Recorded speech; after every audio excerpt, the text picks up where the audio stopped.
No end in sight for a ban on indoor dining in the Big Apple as the city and state wrangle over who might oversee a possible reopening. Restaurant owners hope the negotiating table leads to food back on their dining room tables. Welcome back. I'm Dick Brennan. And I'm Jessica Moore. As we showed you at the top of the hour, restaurants in New Jersey began indoor dining today. But in New York City, that still remains off limits. CB2's Andrea Grymes reports from the Upper East Side.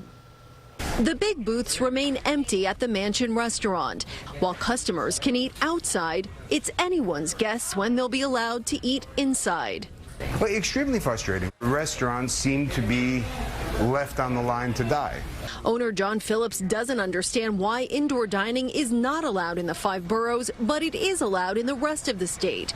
Not to mention other businesses have gotten the green light. Gyms being open, I don't know how much sense that makes to me. Thursday, fellow restaurant owners and politicians rallied in Queens, begging Governor Cuomo to allow indoor dining in New York City.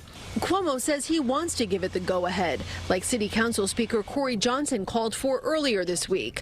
But the governor is concerned about restaurant compliance indoors, saying New York City has not done a good job monitoring bars. If New York City can say this many police, NYPD, can be put on a task force to monitor the compliance, that's something that we can discuss. The governor Thursday called on Speaker Johnson, not Mayor de Blasio, to potentially have 4,000 NYPD officers monitor indoor dining.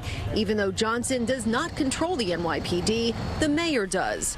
Mayor de Blasio was asked if he's being sidelined.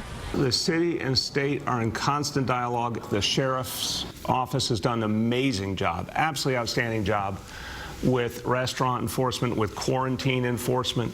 NYPD has a lot on its hands. In the midst of all of this, restaurants like the Mansion still have no indoor timeline as they consider shelling out more money to make their outdoor space conducive to colder weather.